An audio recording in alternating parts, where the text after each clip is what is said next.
What's up, tubers? Today, right quick, I'm going to show you how to fix a broken headlight electrical connector on your 2013 Nissan Altima. That's what your old electrical connector looks like. Right quick, there's my part number, Advanced Auto Parts, 12 bucks. Want you guys to keep in mind that I'm not going to go out to the vehicle or anything. This process is really easy. Just follow my simple step-by-step instructions. And also, this process will be the same for any vehicle that you drive to where you have a broken electrical connector. I don't care what kind it is. Oftentimes, a lot of folks will reach out to me because they are confused about what wire goes where. Most of the time, guys, many manufacturers will make an electrical connector that will have all black wires, and notice yours is color-coded, red and black, or all white wires. Don't ask me why they do that, they just do it. So what you want to do to figure out what wire goes where, guys, do not cut your old electrical connector until you get the new one. Then what you want to do is you want to put your old electrical connector next to your new one like this, whether you're viewing it like this or like that, whatever works for you. We're going to do it this way today. Then what you want to do is, again, notice that your old electrical connector is color-coded, red on your left, black on your right. So let's pretend this is the new electrical connector. Both of the wires are black. Well, you are now smart enough to know that this will be your red wire.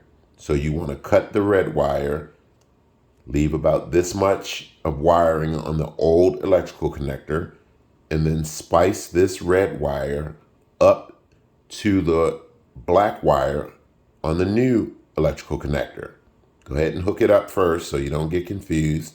Then you can go ahead and cut the black one and then connect the black wire to the black wire of the new electrical connector. I hope I made sense with that. So this is your old electrical connector, red, black.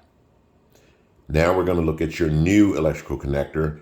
Both wires are black. Well, you know that this wire will be red. So you're going to cut it and connect it to the red wire, and then cut the black one and connect it to the black wire of the new connector.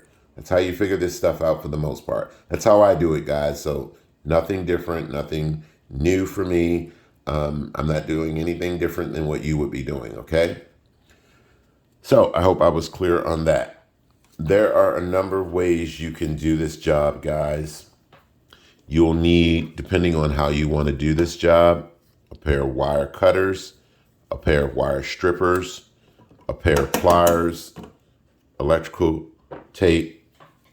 And to get your old light bulb out, guys, it sits in there like that. Just reach up there, turn it to the left, guys, and pull it out. The electrical connector is a little tab that you just pop up. You'll see it. It's real simple and easy. Okay? So again, there are a number of ways you can do it. You can simply cut your wires, strip them, twist them together, and then tape them up. That's one way of doing it. You can cut your wires, strip them, and then use these electrical connectors to tie both wires together. You just twist them in. That's another way, again, of doing it. You can cut your wires and strip them, or you can use these electrical connectors that you can go into Harbor Freight or any local auto parts store, Walmart, etc., and purchase. So you basically cut your wires, and then what you do is you push your wire after stripping it down into the hole, and you take a pair of pliers, guys, and you squeeze the wire right about here. And what you're doing is you're crimping the new wire into a piece of metal in there, and it'll stay in there for the most part. But what you're going to notice, guys, is notice that this is open. So water could potentially, or dirt could potentially get up in there and cause the wiring not to work. If you're going to use this method, you'll need a small propane tank or whatever you use for fire, guys. And then what you do is, after you strip your wire, put it in there and squeeze it down with a pair of pliers, you always want to double check and make sure that it's in there nice and firm for a good connection. And again, notice the wire is open. Get yourself some fire, guys, and gently heat this wire up. Be careful not to burn it. You only want to use a little bit of heat just to heat the plastic up around the wire. And then what you're going to notice is, for the most part, it's closed up. Okay?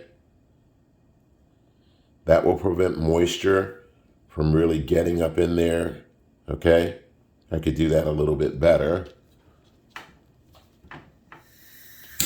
Trying my best not to burn this thing because I'm on camera today, but gotta show you the right way.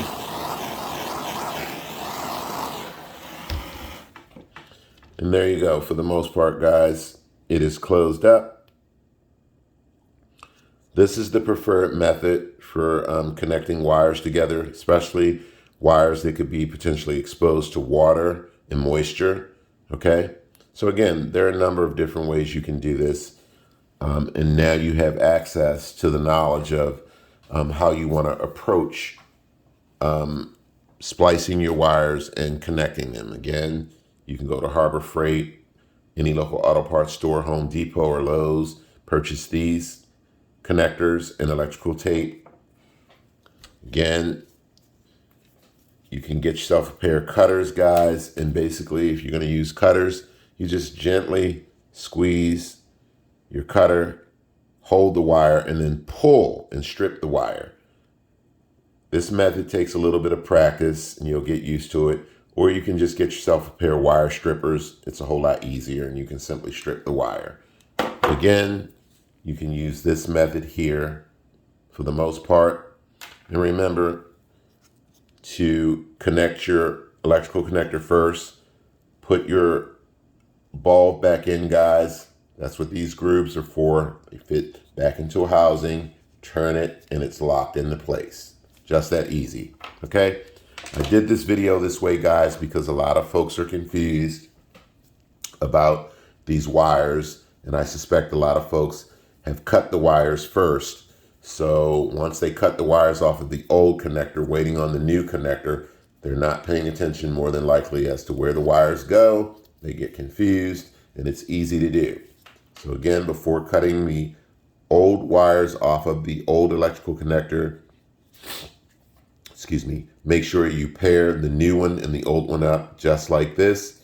Look at the wires on the old one, and you know that if this is red on your old one, it's going to be red on your new one. And start with that wire first so that you don't get confused. I suspect that if you hook these up wrong, guys, it won't work. For the most part, I don't think it'll do any major damage or anything. And if that's the case, then you just need to go back and reconnect the wires correctly. Hope the video has been helpful, guys. Thanks for watching, and catch you next time.